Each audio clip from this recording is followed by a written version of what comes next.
Hello everyone, this is part 1 of What If Naruto Loses Control. This story is made by Super Saiyan 2, and I hope you guys enjoy this video and to like, to subscribe, to see more comment down like a silver sun. A hunter's moon is what shinobi call it. With moonlight that bright everything is visible, making a ninja's work easier. It's always more efficient for a shinobi to kill his opponent with less shadows.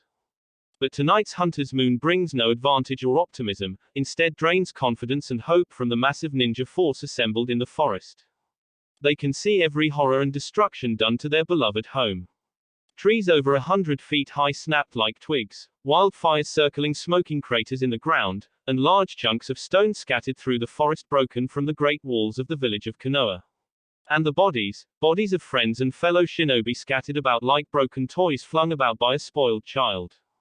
Hold the attack and wait for the fourth Hokage, a ninja yells to his men as they hold the last line of defense for the village. It's getting closer, don't let it near the village.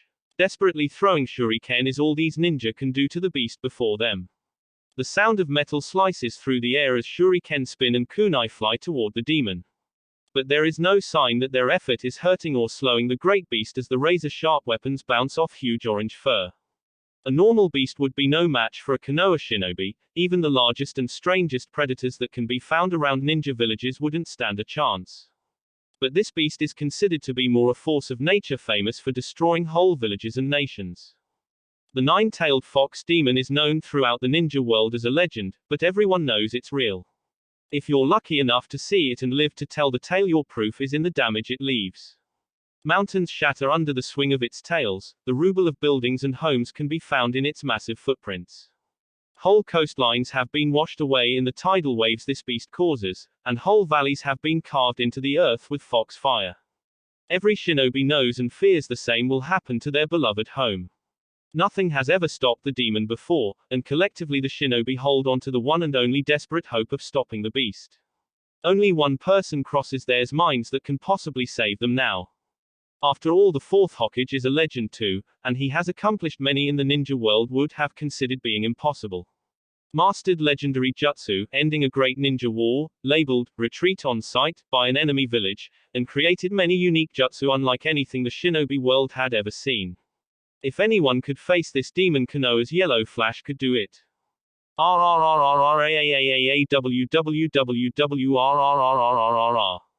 The demon pulls its head back with a roar to charge another chakra bomb. Balls of blood-red chakra pulse out of the fox's body, swirling around like a snow globe to collect into a ball in front of its massive jaws, and as the energy compresses into a tight ball, the demon eats it. The ninja mentally say the goodbyes as they watch the demon look at him as though it was taking aim, knowing there is nothing they can do to stop it. The fox bares its teeth and opens its jaws to fire. A loud shot can be heard throughout the forest, rushing past the trees to explode into side of the nine tails, slamming it to the ground as he fires his fox fire bomb. The deadly demon blast misses its human targets but obliterates a mountain a couple miles away, incinerating plant life and melting stone in its path. With a smash, the large toad summons of the fourth Hokage can be seen landing in the forest, smoking its pipe, staring down the large and ferocious enemy. Cheers can be heard from the remaining ninja forces as they look to their leader and hero, calling him on to defeat this demon. As they gather their wounded and dead, all they can do now is watch, and hope the Hokage has something that can stop this demon. The QB quickly recovers, jumping to its feet and stares down at its new target, a little more its own size. Great boss Toad Gamabunta just licks his lips, staring down the demon with a yellow-haired ninja riding on his head. Sorry for getting you into this, Boss Toad, but I need you to keep hitting him with your water bullets and push him back another 500 yards. The young Hokage has one desperate chance left to save his home and its people from destruction. Sealing the demon's soul and chakra will require his ultimate sacrifice. But the demon is intent on making it as difficult as possible. It roars and lunges forward to attack, darting back and forth, making itself a bad target. Gamabunta fires water bullets at the demon, missing as the fox narrowly dodges each of the blasts.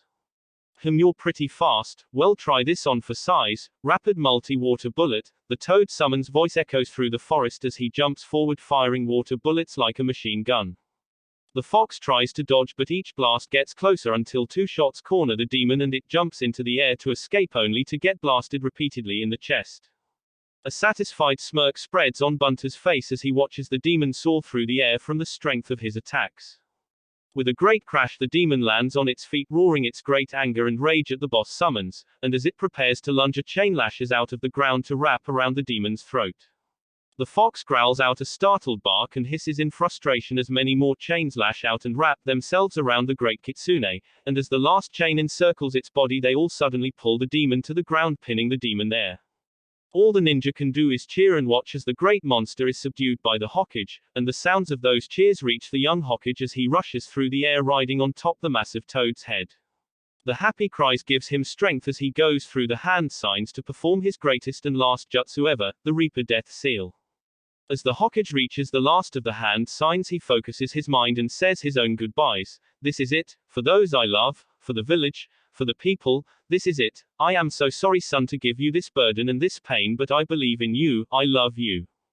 Gamabunta crashes to the floor, landing on his feet, but Minato Namikaze leapt forward, continuing the momentum built up from the toad summons leap and rockets through the air like a missile, homing in on its target. Holding his body straight as he rapidly approaches the struggling demon, he roars his technique to the creature, the nightmares over demon. I summon thee, Reaper Death Seal. A look of horror can be seen in the fox's eyes as a brilliant flash illuminates the night, and he looks on as time seems to slow down to watch this tiny human speed towards him with a Shinigami soaring just behind his back. As Minato finally makes contact with the demon, he grunts in pain as the god of death reaches through his soul to take hold of the demon, and with power not born in the living world, the Shinigami tears the demon's spirit from its physical body. With the demon spirit and chakra being pulled through his body, the Hokage begins visualizing the 8 trigram seal in his mind and forms each layer of the seal, making the mechanism of the lock to perform just the way he envisioned it. The Nine's Tails was being defeated and it knew it. No, I refuse to end this here, not to a puny human neverrrrrr. And with one last swell of power, the Nine Tails pulls the last of its strength and hatred through its Yuki chakra and pulses the energy through Minato to attack the Shinigami. Both Hokage and Shinigami feel the burning pain of the demon chakra circulate through their bodies like acid, and for a moment the god of death looses hold of the demon and Minato can only think of the pain.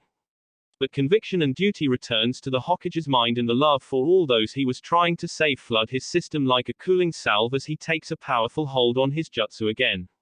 With an angry grab, the Shinigami tears the fox demon's spirit from its body, pulling that great mass of power into the fourth Hokage's body and forcing it into the shape of the cage made in the human's mind. One last great blast of light can be seen from a distance as though a sun was shining from the ground, and with the last bit of his energy the fourth Hokage pushes his containment technique into the small crying blonde child on the stone ceiling, a spiral pattern with kanji onto his son's stomach. Sarutobi and a few Anbu can only watch with a strange foreboding of dread and guess at what their Hokage was saying to the crying baby before them with his dying wife in his arms. They watched as tears spilled from the mother and a mountain of sadness can be seen on the face of the blonde shinobi genius while he has his only chance to give his son advice for life ahead. Looking down at the now limp and dead form of his red-headed love, his body shakes just slightly as he looks over to Sarutobi and says, "My son is the hero today. Honor him." Sarutobi slowly walks with the Anbu in tow up to still figure of their Hokage kneeling in the earth like a statue, holding his wife and their baby like they were carved out of stone. The Anbu look on in sadness as they watch the third Hokage kneel down to close the fourth's eyes. Sarutobi looks on his student with pride. "Do not be sad, truly I have never before seen such a death becoming of a ninja as I have today. Our Hokage has given his life protecting his people and his home. And even as death has taken him from us, look at him. He died sacrificing everything for this village and still has a smile on his face." The Anbu all turn their masked faces to look on the fourth Hokage and burn this memory into their minds. He truly was smiling, and even in death still gave off a sense of confidence and peace that only the fourth could inspire. As several of the Anbu leave to patrol the area, they meet up with ninja scattered throughout the forest, and faster than any firestorm can travel the word spread out to all of Konoha. The yellow flash and beloved fourth Hokage of the village hidden in the leaves has died, saving the village, defeating the nine-tailed fox. And for the first time since the Great Shinobi War, all the village was both happy to be alive and at the same time emotionally devastated at the loss of the most loved of all Hokages. As these floods of emotion course through the village, Sarutobi the third Hokage looks down at the crying child and wonders. What kind of life shall you live now, little one? What does destiny have in store for you? The child's whale loses strength and his eyes open to squint at the new world around him, and with a start Sarutobi notices the crimson orbs with slits like a cat staring out. As the elder ninja picks up the child, he also notices the faint whisker marks on his cheeks and chuckles. Well then, Naruto Uzumaki, container of the nine-tailed fox spirit, I can see great things in your future, truly great. Journal of Sarutobi Hiruzen, presiding Hokage 3rd generation. My previous tenure as Hokage has been reinstated for the last 2 years, ever since the night of the nine-tailed fox's defeat. The village, as I had expected it to, recovered well after the attack of the demon fox. Dedicated shinobi worked tirelessly to both ensure the safety of our village and aid in its rebuilding. Aside from the obvious mourning the village went through after the loss of the 4th Hokage, village life continued on with an optimism that can only be bred from heroic deeds of the brave. The 4th's funeral was truly a sight to be seen. Nearly every villager was in attendance bringing flowers or incense, and hundreds of candles lit the night like fireflies. The pain of loss was at the same time mixed with admiration for the fallen hero's deeds. Already a hero since the great ninja war, his death will immortalize him as one of the greatest Hokage and savior of the people. I don't believe that any that knew him will ever forget his greatness, and I am confident our people will always keep his legend alive. Through the tough times of reconstruction and reaffirmation of our power as a hidden village, I have met with some unexpected opposition from inside the village. Opposition isn't something new and to be expected at times, but the topic of how the child named Uzumaki Naruto is to be raised came up unexpectedly. The village council had called for an emergency meeting to discuss the sealing of the fox, or more to the point, to discuss the future of Naruto. Some to my amazement even demanded the child's death. Others cast their opinions that Naruto at least be secluded from the rest of the village, or even locked up like an S-class criminal. What disturbed me the most was the suggestion that Naruto be raised as a weapon of the village. What do you mean to say, Hotaru? The elder ninja adjusts his glasses as he looks to the aging Hokage. I would just like to impress upon the council that the child holds a calamity that is simply dangerous to be around. We cannot ignore the fact that we now have control over the power of a tailed beast which can be trained and be used for the betterment of the village. The councillor representing the village civilian merchants looks agitated at this. The demon can't be trusted. Everyone will be in danger being around this thing while it is allowed to live. Hotaru looks over to the civilian. Agreed, the safest and easiest way for us to ensure the protection of the village would be to precisely oversee the development of this Jinchuriki. Many other villages have shown that the training of Jinchuriki has added a powerful asset to their forces. Out of the corner of the third's eye he can see Danzo smiling, obviously happy at the direction this argument is going. Here it comes, that old hawk has been up to his tricks again. And as if right on cue, Danzo takes his opportunity to address the council. As it is clear to see, the boy is a threat to the village, but also a powerful asset not to be thrown away carelessly. As Councillor Hotaru has mentioned, Jinchuriki wield the power of the tailed demon, but only after proper training does this power benefit the village. This is why I recommend that we place Uzumaki Naruto into the custody of the Anbu Black Ops to ensure the safety of the villages as well as a proper place to instruct the Jinchuriki to serve the Leaf Village. Sarutobi's eyes narrow as he thinks on this new angle. Yes, Naruto would become a strong shinobi with this training, but it would also give you Danzo much more access to Naruto. What would you try to accomplish? More than likely you would try to influence him toward your philosophy of what a ninja's life should be. You would love to have an assassin with the power of the fox demon at your disposal. The council seemed to be leaning in Danzo's favor, except for the irrational fear the civilians couldn't seem to get over. But the demon is still in our village. It is safer for everyone that we kill the beast right away. Sarutobi had heard enough. Stop that talk right now and everyone listen. A Jinchuriki is not a demon reborn as a child but a sacrificed child with a demon sealed within. Believe in the jutsu of the 4th Hokage who was a genius master of seals. The seal traps the nine-tailed fox inside the body of a child, suppressing the creature's power. And yes, the child, like so many other Jinchuriki, may be able to tap into the chakra of the demon. However, to my knowledge there has been no incident as of yet. Hotaru, have you seen any evidence that would show the newborn has access to these powers? Hotaru frowns in mild embarrassment. No, Lord Hokage, the newborn does not appear to have any demon chakra leaking out of him, but the physical characteristics of the child is concerning. The red eyes and whisker marks alone show the influence the demon has had on the child already. We may see him acting more and more like a demon in the future. Sarutobi can barely contain his smirk at hearing his chance to steer the conversation back in his favor. Yes, a very good point. Naruto already has some to the fox's characteristics but no current signs of the demon's power, but seeing that there are so many bloodline limits in our village, I believe his features will be overlooked. Some may think that he is a relative of the Inuzuka. And until the child starts showing signs that the demon has taken control of him, then I believe we should treat him as what he is, a small, harmless, orphan child. Keeping control of the tempo of a topic is the key to politics. Sarutobi pauses just long enough for his words to absorb and continue talking before anyone can object. And to ensure that Naruto has a chance to grow up without the knowledge of the demon inside him, I am enacting a new law by edict of the office of the Hokage.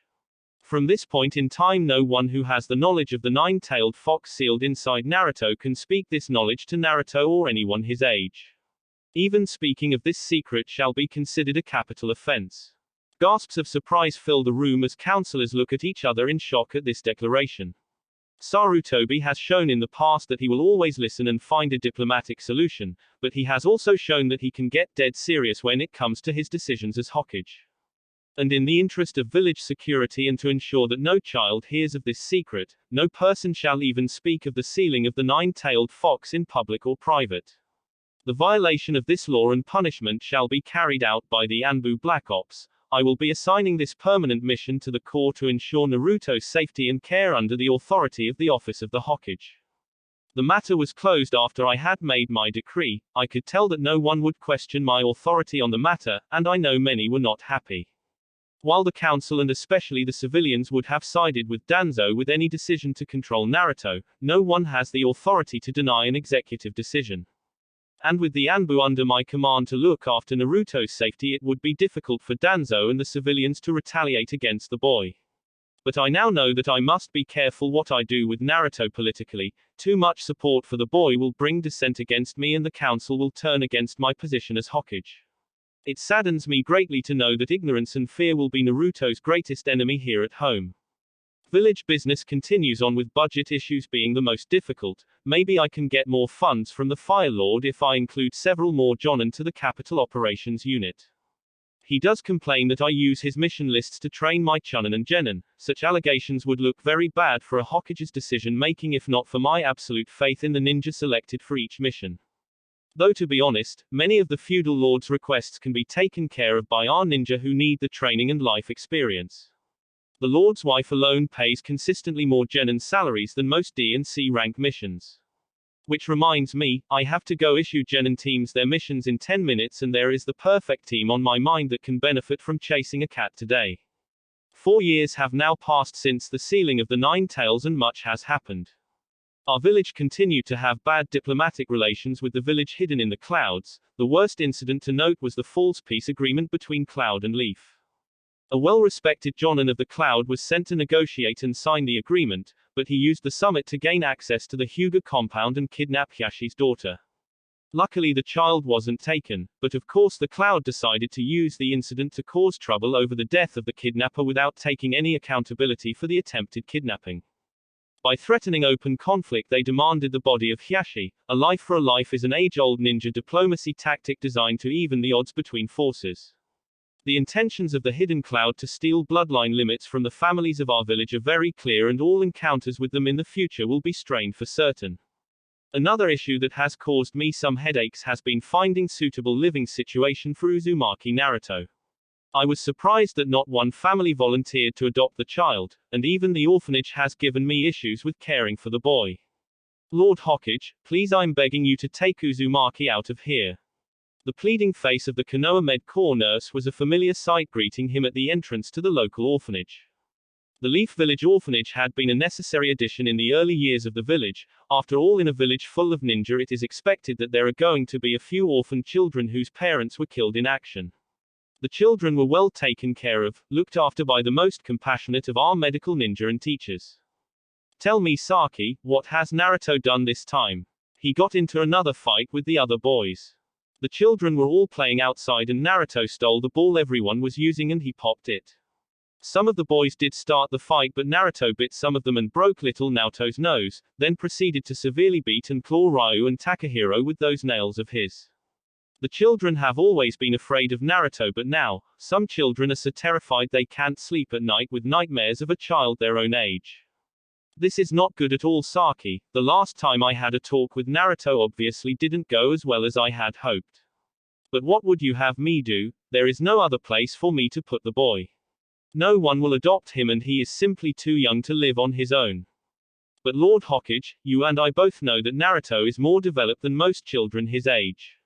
Remember that he was walking at just 2 months old, speaking at 6 months, and pretty much able to take care of himself at a year old. I've even seen him reading scrolls and books too advanced for a child his age. The third Hokage's eyes narrow at this information as Saki continues her plea, and as for his safety, the Anbu already make regular patrols to check on the boy throughout the day. If he lived on his own in an apartment somewhere he would be fine. All I can ever get him to eat is meat and noodles, and both he makes on his own. To be honest, the only time I've seen him even look remotely happy is when he is alone. HMMMN, the Hokage's forehead furrows in thought as he puffs on his pipe. Could living on his own calm Naruto down? He seems to dislike those around him, causing him to be violent to his caretakers and peers. I don't doubt that he is responding to the lack of a family's love and the treatment from all the other villagers. Even with the law in effect protecting Naruto from learning the truth, the body language and looks the Anbu have reported seeing the boy receive is sure to be causing much of Naruto's ire. Very well, Saki, I am interested in the welfare of all the children here.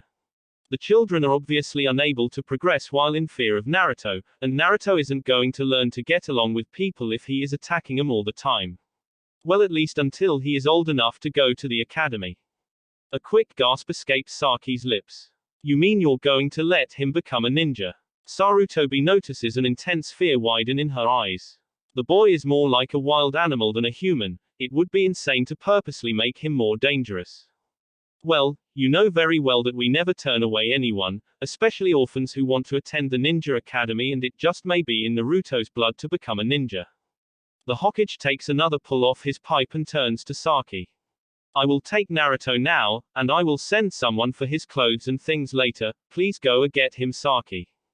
Bowing deeply, a very grateful Saki excitedly declares, Thank you very much, Hokage-sama. That day I took Naruto from the orphanage and found a small apartment that's rent was cheap and won't strain any of the funds from my budget. I couldn't lavish on Naruto, it would give fuel to political fires against my protection of him. I can only hope that living on his own will make him want to interact with the people of the village, and hopefully make some friends with the children. Though honestly there is some concern in his behavior. When showing Naruto his new home he just silently walked around the apartment. He said nothing and stood with his back to me staring out the window as I explained to him the rules of living on his own and where to go to get food out of the money he would be given every week.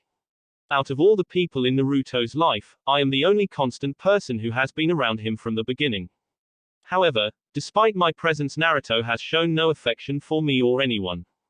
I can see respect from Naruto when he looks at me, but he never speaks unless spoken to or asks the many ridiculous questions of a child as if he has no youthful curiosity. At Naruto's apartment while he stared out the window I told him that when he turned 6 he can enroll in the ninja academy. I explained that many people in our village have found meaning and pride serving the village out of the lessons of ninjutsu. But as always he remained silent. Even as I left he said nothing, and as I made my way to head back to my office I hear a most disturbing sound.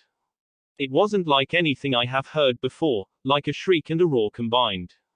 And the sound came from Naruto's apartment. I sent my Anbu assistant to check the window, but Bear only reported that Naruto was running around the apartment jumping on the bed and walls.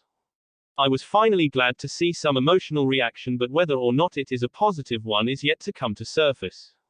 I am sad to even come to the realization that maybe it will be important to have the Anbu take special care to report any and all strange behavior from Naruto so I can start assembling a psychological profile on him. From there I can determine if there are any traits that may have been influenced by the fox sealed inside him. I am sure the seal still holds the demon at bay, but if there is any influence from the fox in Naruto's mind then it must be taken care of. Perhaps it's time to send for Jiraiya to come examine the seal on Naruto's stomach, just to see if we can better understand what the interplay is between the boy and the demon. Official business of the village has continued progressively. Our survival of the Nine-Tails Fox attack has increased our reputation in the ninja world and increased the amount of requests for missions coming into the village. The continued revenue streaming into our home will make the coming years very prosperous for us all. I find reading back in my journal that I have noticed a trend when I report my thoughts on Naruto's progress. 2 years have passed since I gave Naruto his own apartment, and in 2 years Naruto has developed into a village pariah and nuisance. The Anbu reports have given me many examples of Naruto's general behavior around the village and its people. My initial worries concerning Naruto was his ability to take care of himself. Would he know where to go shopping? Could he cook without burning down his home or clean up after himself? Basic human functions that a normal child would have parents to keep track of and of which Naruto must learn by himself. Those concerns seem trivial now since the reports showed that he had no problem finding the markets, though the problem was convincing many of the merchants to sell to the boy. He's even been seen preparing his meals and keeping relatively clean, although Naruto's idea of a meal seems to be instant noodles and raw meats. And the boys decorated the apartment strangely. Pillows of different sizes are thrown about, ringing the walls and filling the floor like the nest of some large lazy bird. My concerns are no longer lingering on Naruto's apartment but now his interactions with the rest of the village. Finding merchants willing to let Naruto buy from their shops was initially the first difficulty. Whenever Naruto went out to shop, merchants would yell at him to get away, some would even throw things at the boy. The Anbu had to step in from time to time to calm things down because as soon as anyone would treat Naruto poorly they would receive the wrath of a small 4-year-old blonde. He would attack anyone, grocery clerks would have apples and melons thrown at him, or people walking by that would dare to glare at the boy were kicked at and scratched. Sometimes the Anbu have seen Naruto with signs of taking a beating or two, and judging from the reactions my reports have shown me most if not all of the civilian population have shown him the same kind of treatment. Parents warn their children to stay away from the whiskered boy with the red eyes and wild blonde hair. And over the years from both the Anbu warnings and Naruto's outbursts of anger and violence has trained the people to avoid the child altogether. I am sure that this treatment is the cause of Naruto's continued lack of social skills. The only chance that I can see anything changing his behavior could be starting the Ninja Academy. A place where a Chunin can take control of situations that get out of hand and Naruto will be forced to interact with children his own age. But his chances of becoming a ninja of the village may be in danger due to his recent actions. After the villagers began avoiding Naruto, a new behavior came from the small boy. Now small accidents around the village have become a recurring problem, and Naruto has been to blame. These accidents in one way or another have been pranks put together by Naruto to attack the villagers. While most children Naruto's age are prone to pull pranks, his have bordered on the criminal. If Naruto doesn't start focusing his energy on his future instead of his campaign to aggravate the villagers, he may be barred from the whole ninja program. And protecting the boy will be much more difficult. Dropping the pen next to his journal, Sarutobi looks out the window. That reminds me, Naruto's check is ready and the last courier asked not deliver to him again, which gives me a chance to visit with the boy and give one last bit of advice before he attends the entrance ceremony at the academy. Dog. As soon as the word left the Hokage's lips, the silver-haired Anbu captain appeared with a puff of smoke as if he had been standing there the whole time. Where is Naruto located at this moment? The spiky-haired Anbu's stance became even more lax as he scratches the back of his head. In the last 5 minutes my update said he was spending the afternoon on top of the Hokage monument and is there now. After issuing a few orders and putting on his cage's hat, Sarutobi walks from his office to the base of the mountain steps and begins the long climb up to the observation level on top of the Hokage monument. This walk always brings memories back from the early days when Sarutobi was a fresh out of academy genin. These steps leading along the mountain give the best vantage to view the village and give anyone who stands here the feeling of being a Hokage watching over their home, just like the cage stone faces. Sarutobi's old bones finally make it to the top and he narrows his eyes in the dying sunlight looking for the signature shock of blonde hair. Then on a stony spike on the head of the fourth Hokage, the blonde boy could be seen crouched down staring out at the village. Hello there, Naruto, enjoying the view. As the third Hokage walks the last couple of feet to where Naruto is, the boy merely turns his head to peek one red eye back to glimpse at the cage before turning back to the village. Sarutobi takes in a deep breath of air and relaxes as he exhales, taking in the view. The air is so clear and fresh up here, isn't it, Naruto? No smells from the village make it up here at all. Naruto's only reaction is a quick sniff, giving no indication he is going to be chiming in at any time. You know, when I was a boy the same age as you, I stood up on this mountain gazing out at the village, dreaming of the possibilities. What possibilities? Like whether or not to jump off the mountain or pee over the edge hoping to hit someone. Naruto smirks at his joke just enough to show his sharp teeth glint in the fading sunlight. Oh no, nothing like that, just what possibilities there were for me growing up in this ninja village. By growing up here, I had the opportunity to find meaning for my life by giving it direction.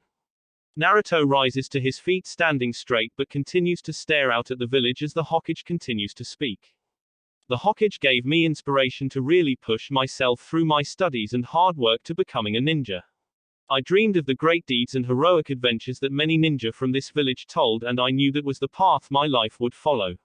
My love for this village and my home has been the fire pushing me to better myself and help me find meaning in my life. You see, Naruto, the will of fire is inside me as it is in the ninja of this village. And each person who walks the path of the shinobi needs to ask themselves what it is out of life that we want and makes us happy. In the ninja world, we learn to control the power within us, and through chakra we feel a profound connection to both nature and each other. Depending on how much training you put into something will depend on how much skill and control you will have. Crossing the last few steps between them, Sarutobi puts a warm hand on Naruto's shoulder. I believe, Naruto, that you have a great power within you that will give you an edge to achieve the goals of your life. The only question left is, what do you want, Naruto, and what do you have to do to get there, and what do you want to become? I'm not asking you this for an answer. These are actually questions you need to ask yourself. Naruto's clawed hands clench as his frown deepens, listening to the aging Kage. The sun is just about gone as the Hokage turns to walk away and calls back. The entrance ceremony for the academy is in 2 days, Naruto. I would be proud to see you there. Naruto's eyes train on the Kage until he walks out of view back down the steps to the bottom of the mountain. Looking back out at the Leaf Village, his eyes take in the trees and neighborhoods as the memories flash back. Fire everywhere, whispering voices in the streets as the eyes stare with hate, bodies strewn about with broken stone and mortar of destroyed buildings crushing some. Blurry visions of unrecognizable images with the disturbing feeling of needing to stretch your limbs, but nothing responds the way it should, like miswired limbs, looking up at the world feeling so small and everything else suddenly huge. Whispered words of demon, demon, demon. The feeling of life and power leaving the body as the world goes dark, and the sensation of falling and getting smaller and smaller, waking slowly and prying heavy eyes open to blinding light and finding no strength, a mirror with a blonde boy starting back and not recognizing the face but staring at the eyes and seeing a familiar red stare back.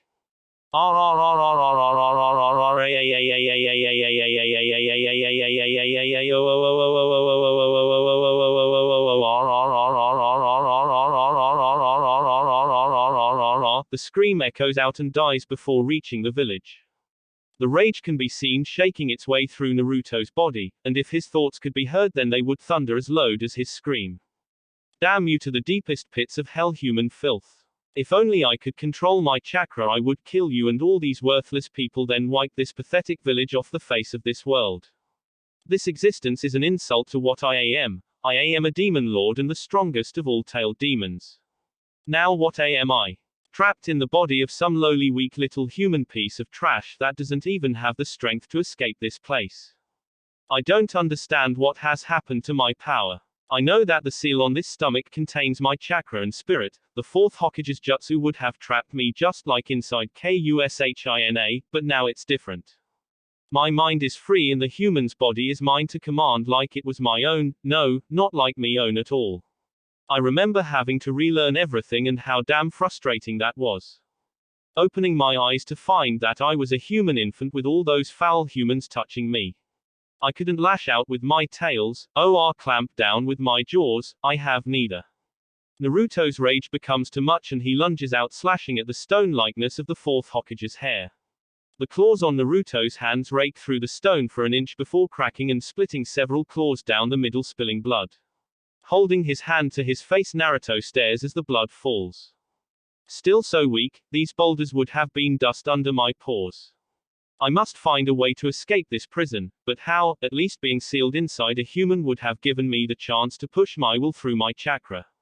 This time I don't feel any of my chakra, as if it isn't there at all. With the nimbleness of a fox, young Naruto takes 3 jumps and lands on the very tip of the highest spike of stone hair on the Yondaim's head in a crouch, the village now darkening with the twilight dying out. There is an answer to this problem, and the answer is always found in the chakra. Power and life, the key to both is chakra. Every being has it, and I am made from a well of chakra that does not end. So the answer to my problem has always been the same. With control of my demon chakra I could escape this human body and reform my true self. But the only chakra I can feel is this lowly human's chakra, and it feels no more powerful or larger than a drop of water on my skin. In one moment life can change dramatically for anyone and anything. A tree falls in the forest and provides light for a seedling to grow into a massive chakra oak. A man chooses to turn left instead of right down the street and meets his future wife walking out a door instead of walking down an alley into death's arms. And a person who has an epiphany in that one moment opens a new path of clarity and direction they never knew existed. At this particular moment the 9-tailed fox had a thought that brought something he never thought he ever needed: hope. So the Hokage of this village wants me to choose some goals for this human life. Alright, I will concede to his advice. Chakra is the answer to my problems, and humans have been known to control the power of the Biju in the past.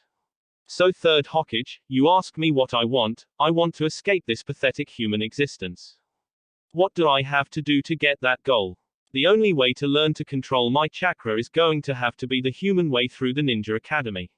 I will have to put my pride to the side and stomach the smell of those disgusting children in that stuffy school, but I'll still make them bleed. Then going through the academy is the only way to learn secrets in chakra that the scrolls and books in that place known as library cannot teach me. So I will use the human's knowledge to ultimately bring about the destruction and finally get my revenge on all that this village has done to me over the decades. And the final answer that plagues these humans for most of their lives will be the answer to my imprisonment: what do I want to become? With a mighty intake of breath the Kyuubi filled his human lungs and thunders out his true thoughts for the first time to the village hidden in the leaves. What I want is to become what I once was. I will gain back my unlimited power and crush this pathetic village and everyone in it as I should have done years ago. I will show the world my power as I am resurrected as the 9-tailed fox. With eyes full of hate the Naruto no Kitsune's eyes glow red and bellows out, I will kill you all one day, I will kill you all, believe it. That will be it for this video. If you want more, comment down below, like, subscribe. And see you guys later.